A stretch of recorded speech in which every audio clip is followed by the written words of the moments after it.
Some artists say that suffering is necessary to create meaningful art, but there have to be limits, right? Getting mauled by a lion or driving a truck off a cliff is a kind of suffering that seems to be reserved exclusively for those whose art is a Hollywood film. And for better and worse, these movies were among the most hazardous to the health of the cast and crew. Waterworld. While it's seen today as something of a curiosity, 1995's Waterworld was a spectacularly misguided, career-derailing failure for Kevin Costner. The most expensive film ever made at the time, it baffled audiences with its bizarre mythology and uneven tone. Hey! And as might be expected from a film that takes place on a world covered in ocean, the seafaring shoot was more than a little hazardous, and nearly killed several members of the cast and crew. Everyday unpleasantness included seasickness and constant jellyfish stings. One costly set sunk, and a diver suffered an almost lethal case of the bends during the retrieval effort. Female lead Jean Triplehorn and child actress Tina Majorino had to be rescued by divers when their sailboat fell apart. And Costner was pummeled by raging winds and seawater for more than half an hour while suspended 40 feet in the air for a stunt. Even one experienced stuntman, famous big wave surfer Bill Hamilton, was lost at sea while commuting to the shoot on a jet ski, and had to be rescued by a production helicopter. The entire shoot was one gigantic risk to life and limb, all for a film that, well... What do you say, Toby? The truth? Looks like The Expendables 3. Given the age of the cast, it stands to reason that the Expendables films have dished out a few injuries to its stars, but the Expendables 3 really seemed to have it in for its unusually old cast. Age is just a state of mind. Then, 68-year-old Sylvester Stallone suffered a scary fall that necessitated a metal plate in his back, which joined the one in his neck from an injury suffered on the set of the first film. Co-star Antonio Banderas injured his knee in his very first take, but the production reserved its worst mishap for Jason Statham, who drove his truck straight off a dock during a rehearsal and into the Black Sea. Everybody panicked, except Statham, who calmly swam to safety as the truck sank into the depths. Still, Statham told Jimmy Fallon that he wasn't nearly as calm-headed as everyone thought. So, like, 60 feet at the bottom of the Black Sea, stuck in the mud, thinking, hang on a minute, how am I going to get out of this? This is how it ends. While Statham called it a nightmare, instinct kicked in and he made it out safely. Co-star Terry Crews summed it up saying, "Jason Statham is a true bad dude." Raw. If ever a film seemed specifically designed to threaten the safety of everyone involved, it's 1981's Raw. The brainchild of actress Tippi Hedren and her writer-producer husband Noel Marshall, it's the story of a family attacked by wild jungle animals during a stay in Africa, and it was executed in the most insane fashion imaginable. Dismayed to find that you couldn't just rent lions, Hedren and Marshall bought a ranch and began raising their own, along with tigers, leopards, cheetahs, and even African elephants. But then they went ahead and shot their movie right there on the ranch with their own children, working with some of the most incredibly dangerous animals on the planet. wow. Oh, come on, you hurt my hand. Oh.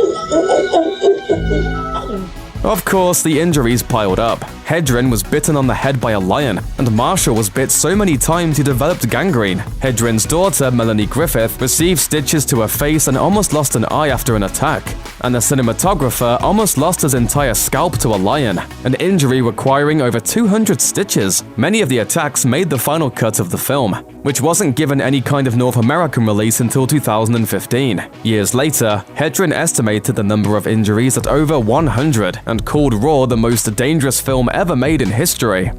Troy.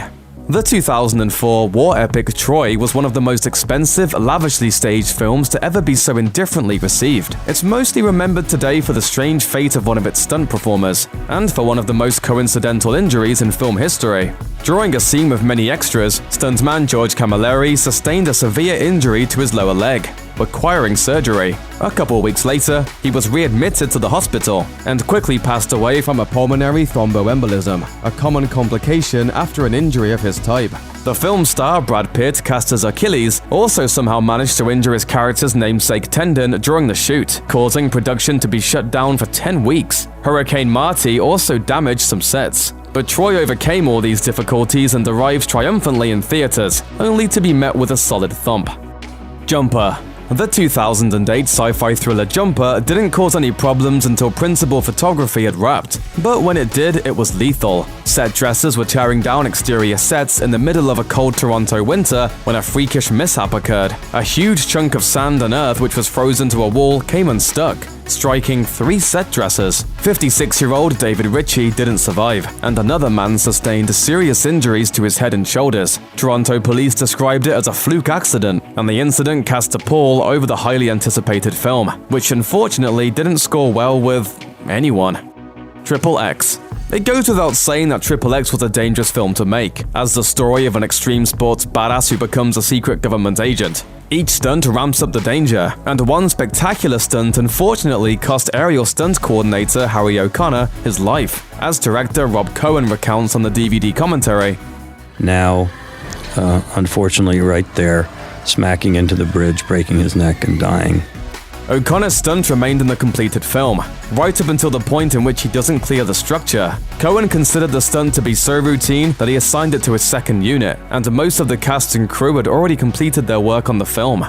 Resident Evil: The Final Chapter. The Resident Evil series of films is the most profitable video game to film series adaptation of all time, but 2016's Resident Evil: The Final Chapter proved to be just as big a threat to life and limb as the film's roving zombies. Stuntwoman Olivia Jackson suffered horrific injuries when a camera rig failed to make way for her during a motorcycle stunt, requiring her to be put into a medically induced coma. Her list of injuries were extensive and gory, including having her skin torn from her face, a severed neck artery, a shattered shoulder blade, a collapsed lung, a brain bleed, and the loss of a left arm. Unfortunately, the incident didn't seem to lead to increased caution on the set. Only a couple months later, crew member Ricardo Cornelius was crushed when a Humvee slipped off of a platform and pinned him to a wall. Reports of the accident leaked only after the film had completed production.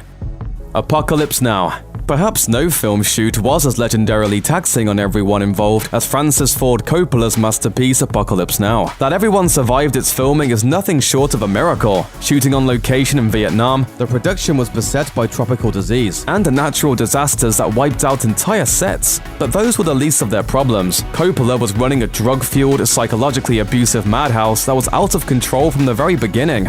Lead actor Martin Sheen stepped straight into the worst possible environment for him at the time. In the middle of a personal breakdown and mired deep in alcoholism, Sheen was fed a steady diet of alcohol and abuse by Coppola, who brought out the darkness in Sheen's character by screaming at the actor and telling him how evil he was. Sometimes he goes too far, and he's the first one to admit it. Sheen would eventually have a heart attack, yet somehow continued on with the production. Coppola himself lost 100 pounds, and Dennis Hopper stumbled through the shoot on an insane daily regimen of a case of beer, half-gallon of rum, and 3 ounces of cocaine. Actor Sam Bottoms spent the entire year-long shoot tripping on LSD. Hopper later commented, "Ask anybody who was out there. We all felt like we fought the war."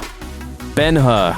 1959's Ben-Hur is well known for its iconic chariot race scene, which was filmed on the largest set ever constructed at that time, covering 18 acres. It was also at the time the most expensive single scene in history at $4 million and it took over 10 grueling weeks. The action-packed sequence was virtually unprecedented in cinema, employing a camera car that put viewers right in the middle of the chaotic horse-drawn action. Most impressive was this dangerous scene, where Ben-Hur is nearly thrown from his chariot. The stunt was performed by Joe Canut, who landed so hard that he really was pitched violently off the chariot and in between its 2 horses. Well, it turned him a complete handspring over the chariot, and he managed to hang with one hand and get a hold of the hitch rail and turn the flip off into the Spina wall. He sustained only a cut on his chin, but to this day, rumors persist that Studio MGM covered up the death of a stunt performer, simply because it's so hard to believe nobody died filming that scene. The Conqueror. The second-to-last film produced by Howard Hughes would haunt him for the rest of his life. The Conqueror was a big-budget flop featuring a woefully miscast John Wayne as an unintentionally comedic Genghis Khan. During the last years of his life, Hughes bought up all the prints he could find and watched the film obsessively, perhaps mortified by its failure, or perhaps racked with guilt for having basically executed the entire cast. The film was shot on location in the Utah desert, directly downwind from the area where the US government detonated over 100 atomic bombs between 1951 and 1962. An atomic bomb at the Nevada test site 140 miles to the west. But it's old stuff to St. George. 11 were detonated in 1953 alone, the year before the Conqueror began production. The risks of nuclear fallout were not terribly well understood at the time, and the Atomic Energy Commission declared the area completely safe. They were staggeringly, horrifyingly wrong. In the decades following the film's production, no fewer than 90 cast and crew passed away from cancer, including Wayne, lead actress Susan Hayward, and director Dick Powell. A subsequent study concluded that Cold War-era nuclear testing had killed at least 11,000 Americans.